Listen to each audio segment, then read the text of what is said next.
Welcome to the Nurse Shark Academy Show, a Baxter Professional Services production. Welcome to the Nurse Shark Academy Show. I'm Tina Baxter, your host, where we're experts in nursing and experts in business. Today's guest is Dominyse Carey.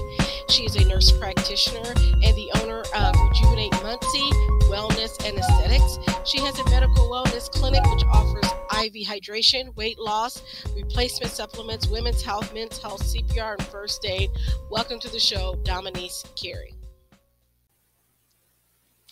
Hi, and welcome to the Nurse Shark Academy Show, where we are experts in nursing and experts in business. I'm Tina Baxter, and I'm your host. And today we have Dr. Dominyse Carey. She is our resident expert. She's been a family nurse practitioner for 5 years with a doctorate in nursing practice and the owner of Rejuvenate Muncie LLC, which is a medical wellness and aesthetic clinic. And she's also the host of Medical Melanin podcast. Welcome to the show, Dr. Carey. Hi, thank you for having me. Very excited to be here. Thank you. Would you like to tell us a little bit more about yourself? So you said I'm a family nurse practitioner. I have been since 2018. Prior to that, I was a registered nurse since 2015, I believe. And so I have worked in acute care, long-term care, home health care, pretty much most areas except for hospice primarily. And then I had my family nurse practitioner degree. So I worked primary care, did some home care with that also. And then kind of on a whim decided to go back and get my doctorate. I said I was done after my master's, but I was like, why not? Let's just do it. And so I got my doctorate in 2021 in nursing practice. And so here I am now. Currently, I am the owner of Rejuvenate Muncie. So I have that medical practice here in Muncie. I do a few different service lines: weight loss, hormone therapy, IV hydration, some Botox and chemical pills now. But I also teach, and so I teach at Ball State University in their undergrad and graduate nursing programs. Oh, wonderful. So very, very well-rounded, and we'll unpack some of that in a moment. But the first question I always usually like to ask after the introduction is, what made you decide to become a nurse? Yeah, so there's really two things to that. When I was going to college, I was like, I want to be an OBGYN. That was what I wanted to do. And so I started at Ball State, and I was meeting with my advisor, and she's like, I wanted to do nursing and pre-med because my grandma is a nurse, and so I have nursing experience, and I've been introduced to that. So I'm like, I want to do medicine basically. But when I was trying to do both of those things, she's like, well, those tracks really don't line up, which didn't make a lot of sense to me. So I said, okay, well, we'll just forget the pre-med track. I'll just do nursing. And I just really have enjoyed it since then. And I decided somewhere along the line to just ditch the whole physician route and just stick with nursing. So curious though, you became a family nurse practitioner and not a midwife, even though you wanted to be an OB. So how did that decision come out? I've actually never touched OB in any way, shape, or form. I was in nursing school, and I was like, I wanted to do that, but I actually had my daughter in nursing school, and I was working as a student nurse tech at Ball. So I worked nights at that point, and I just switched to days, and I could not go back to nights. And so coming out of nursing school, most of the labor and delivery, neonatal jobs are night shift, and I just could not stay awake. I could not do it anymore. So I just never really got to go over there. And then sometime towards the end of my RN degree, I still knew I wanted to do higher level practice, but I didn't want to go the physician route. It's so long and so much more debt. So I was like, well, I can still do that in some capacity as a nurse practitioner. And so that's kind of how I veered off into that. As a person who's not OB herself, my specialty is geriatrics. I did, however, spend time in the OB arena with my cousin, who's a wonderful OBGYN in Arkansas. And it was that experience. No offense, love you, cuz, but I knew I did not have the patience for that. I don't like being wakened in the middle of the night to go to the hospital and find out you have Braxton Hicks and there's no baby coming. I was really mad. And I learned from that 2-week experience with him, yeah, this is not for me. And I think that was what sealed it for me. Medicine as we know it, being a physician was not for me, because I have wonderful doctors in my family and they never had time to have any fun. They could buy all the toys but never play with them. And I thought, I don't really want that life. I want choices. And so I found nursing in my first day in nursing school. I was like, I found my tribe. And I haven't looked back since. So I think for all of us, it's something that draws us to nursing. If this is the career for you, you know it.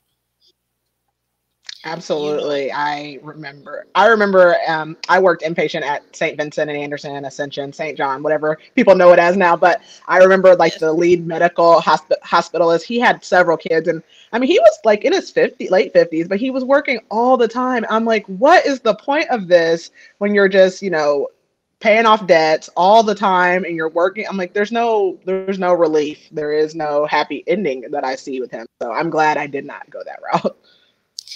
And the way medicine is now, oops, I think we lost your camera. So sorry. I don't know what happened. I got a call and I'm on Do Not Disturb. So I don't know what happened. Okay. I was going to say, with medicine now, all the private practices are being bought up by hospital conglomerations. And so we're seeing a lot of patients exodus. So. Absolutely. I'm sorry. That's my dad calling me in FaceTime. I guess FaceTime can jump through Do Not Disturb. I don't know. Okay. So no. So sorry about that. That's all right. That's all right. This is what, hey, we're raw and unedited here. So it is what it is, right? This is life. Yes, this is go right ahead. Of an entrepreneur and a nurse practitioner. Yep. This is what happens. So totally understandable. Okay, so tell me, what made you decide to transition in your nursing career? Because you said you worked in med-surg and everywhere else. So kind of walk us through some of your nursing background and your nursing journey. Yeah, so towards the end of my RN program, I was working in the hospital as a tech. And so I was on a medical telemetry unit. And I didn't really see a job there that I wanted at the time, and that position just kind of ended. So I actually ended up in long-term care before I took my NCLEX. And so I was working there as a CNA, and that was my first RN role, and I knew I did not want to do that long-term. I will say long-term care is so backbreaking work. I mean, it is so heavy on you. I would be in bed by 5 o'clock and coming off a day shift. I get up at 3 and I'm like, pick my kid up, get home, and I'm laying down. I was wearing like not Ted hose, but compression socks. I was so tore up. So I knew I didn't want to do that long term, and I just saw this job posting for a home health care supervisor. And so a couple of months after I passed my boards, I got that role, and it was great. It is a different environment. It's a lot more stress, not because of really the patient level, but more on the admin side. So with hiring and staffing, and that population of staffing is just so fluid. It's always changing. And I would have kept doing that, but I had already started my nurse practitioner tract at that time. And so I could get all my prereqs done, but I needed to be able to work less days. I couldn't work Monday through Friday and do clinicals and really focus on the heavy load of that program. So I decided to go inpatient a little late into most people's game at that point. But I went inpatient in 2017, and that was on a medical telemetry unit that I was kind of familiar with from being a tech, but this was in Anderson. And I worked there all throughout my program. So, I mean, I know people have some concerns, like you didn't do that before you were a nurse practitioner. I feel like I got great experience while I was there. I feel like I catch on to things really quickly. So they actually did a 12-week orientation, but I really didn't need the full 12, even though I had never done that type of work. But it was great experience. It's very good for like all of your skill sets, which is why I'm glad to do clinicals now, because I can keep some of those fresh. But I did that for about 2 years, and I had my son at the end of 2018. And so that was kind of right after I had passed my boards for nurse practitioner. And so I just didn't go back after I had him because I was looking for an NP job at that time. Okay. So what was your first NP job? My first job was in primary care. I had a kind of different role. I worked at an employer-owned clinic. So all of those patients were either the employee or a spouse or a dependent on the insurance plan. And so billing was not something I really had to worry about. We did fee sheets, but we didn't really have to worry about if they were exactly correct because no one was really billing. And other than that, it was, full primary care. We did some acute things, some occupational because we were on site at one of the clinics. I worked in two, and one of them was on site. So we would do that. I saw people for DOT physicals. We did drug screens there. And that was my main role really up until I opened my clinic. In addition to that, I had done some home care, those home Medicare assessments, basically. I had done some of those, which I just really can't do home care anymore. It just makes me so nervous. I had a really kind of strange experience at the last place I went to, and I was like, I'm done with this. And so that was pretty much what I did until I opened my clinic, was that primary care role. So are you full-time in your clinic now? I am not. Technically, my clinic is part-time. For the most part, I typically work 2 days a week. Since I teach, I will be off this summer, so I'm going to be in there more. But I pretty much work 2 days a week. However, I always communicate with my patients, so I'm pretty much always communicating any day of the week, even if we're not open. The clinic is actually open 3 days a week, and my grandma, I pulled her out of retirement, and she's my nurse. And so she is there one day by herself, and she only does injections. And then I'm there the other 2 days with her, and hopefully opening a fourth day because we're kind of getting busy. So kind of have that need for another day now. So what made you decide to become an entrepreneur? I mean, I understand you've got a career in academia. You worked in primary care, but what made you decide to take that leap and become an entrepreneur? So I have had people talk to me about kind of doing my own thing. Actually, as soon as I became a nurse, people were like, oh, you should do your own thing. And I'm like, no, I've always wanted to I always say I want to be a peon. I just want to go to work and clock out and go home. But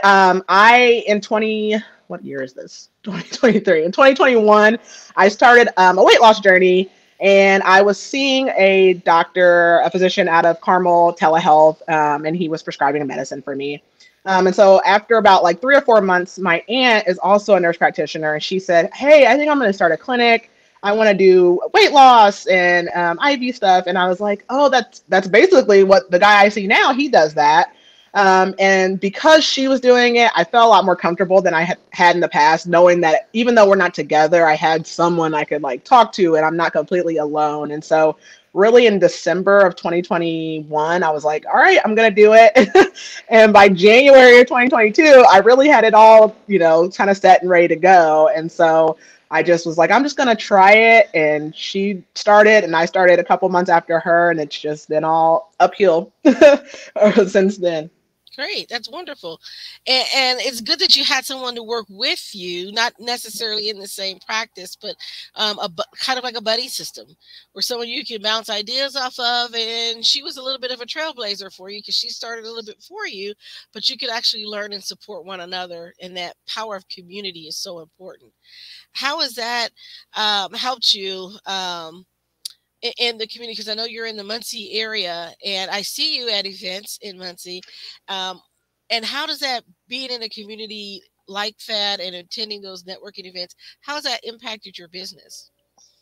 I think it's been so amazing. I was kind of afraid. I'm very opinionated about some things, and I have been for years. And so I'm like, oh, there's going to be people that don't like me or whatever. But honestly, it has been great. I have had so much support, and I've been trying to reciprocate that support in as many ways as I can. But pretty much anytime I do an event, I feel like I have a huge influx of people people still haven't heard about my clinic yet. And so it's just great. And I have so many people who are always sharing that information, even if they don't come to me for anything. And so this community has been really great. I think a lot of times people see Muncie as smaller and like, why would you take a risk there? But there's so much value in this community. And, you know, the needs that I saw were needs I had for myself, and I was having to go basically see someone an hour away. And so a lot of the things I treat now are people who were looking for something and it was an hour or 2 hours away from them. And so I'm very thankful to be able to provide it locally now. That's great. That's wonderful. And so for some of our listeners who are nurse practitioners and thinking about opening up their own practice, what were some of the barriers and hurdles that you had to overcome in opening up your practice? I will say one of the biggest things is knowing the laws or the rules and the regulations. I feel like in nursing school, everyone's like, oh, ask your board. And I'm going to tell you, like, they really don't give you any information. And I'm afraid to ask them because I don't want to put a target on my face. So I'm like, I almost don't even want to poke the bear. But there's so much gray area. So it's just fear of, am I doing this correctly? No one's going to be able to tell you, you know, if you're right or wrong. It's more like, well, you do it and then hope you're right. And that the board will come and tell you if you're wrong. But it's like figuring out all of that gray area is so hard. And so there are lots of groups that I'm in, Facebook groups and things like that, that really help guide me and give me information that I can't find on any state websites. I never learned in school, and I'm still just kind of figuring out now. That's what I find in a lot of areas. I'm working with someone who's trying to open up a massage therapy school.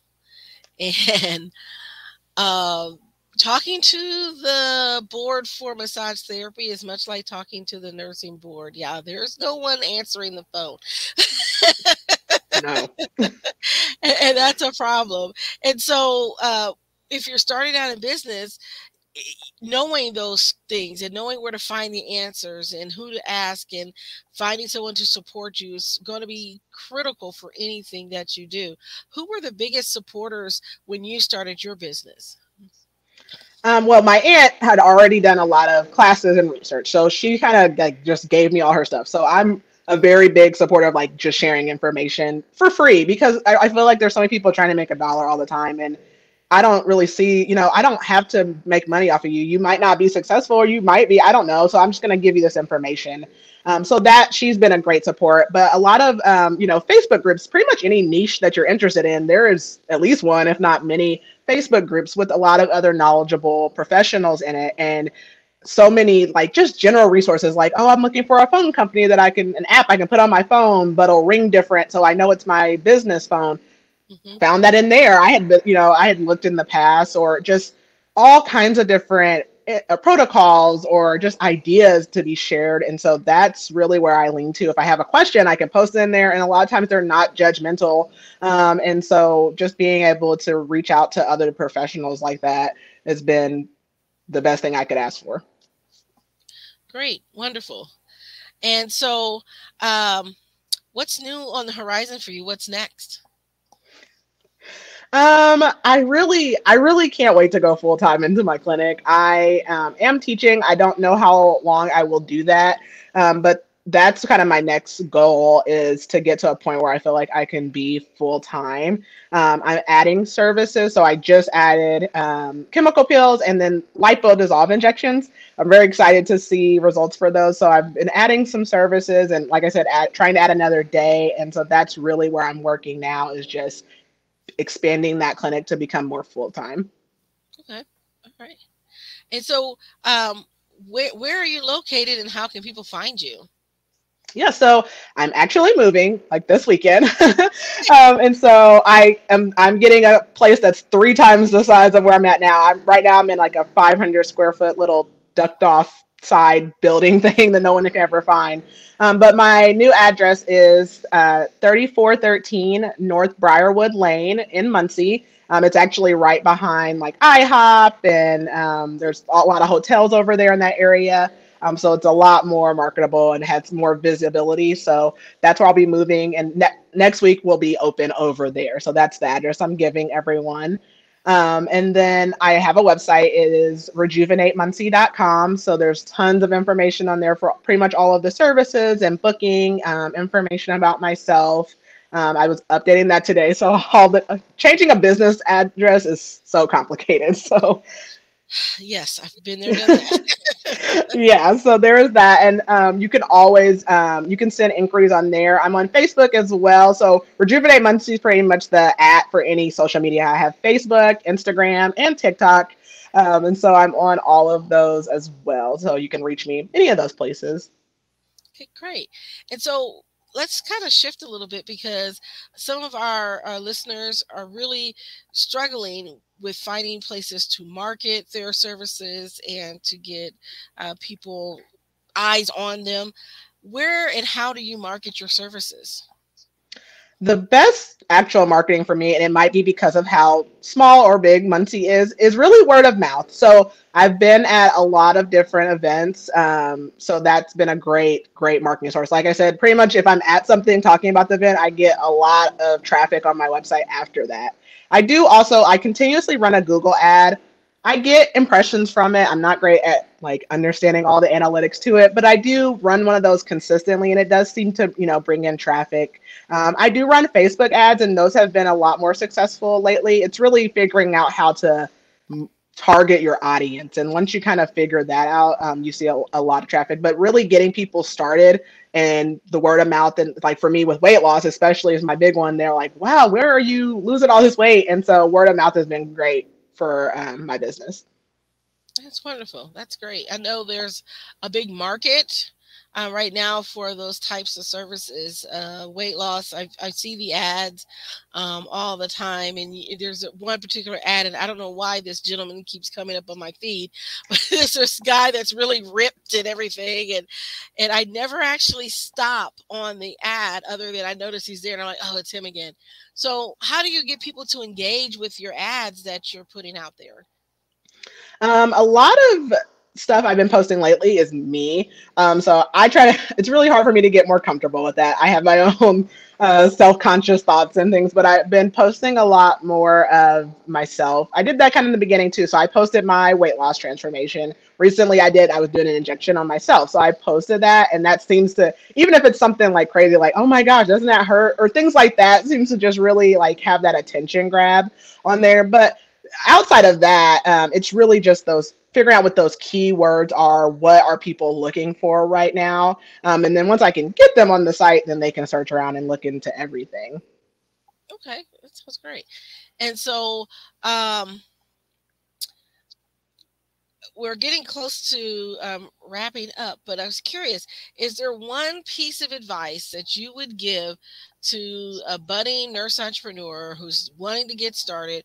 What would it be? My advice is always to just keep going. This actually is not my first business attempt. I have had an unsuccessful business attempt, and I'm okay with that. I'm glad that ended. And I just think if you just keep going, you're going to have good days and bad days, but it's just like pushing through all of that. Even in nursing school, I mean, I have failed a class and I made it here. So, that's not the end all be all if you don't let it be. So just pushing through those small challenging times and getting to the other side and being able to let that go, whether it was something you really wanted, it didn't work out, or if it's a bad test or anything like that, just keep going through that and don't let that hold you back. Well, that's something that we really need to pause for a moment and unpack that, because so many times we have this idea of we're going to go in business and be successful overnight because we see everybody's Facebook ads that says they can get, $100,000 a month just on doing one social media post. They make it sound so easy. And so we don't meet that target, or we have a failure or a setback. I myself had another business prior to my current business, and we just folded in 2020. We decided to go our separate ways. It was a partnership, and we decided to fold. And when it happened, I likened it to getting a divorce.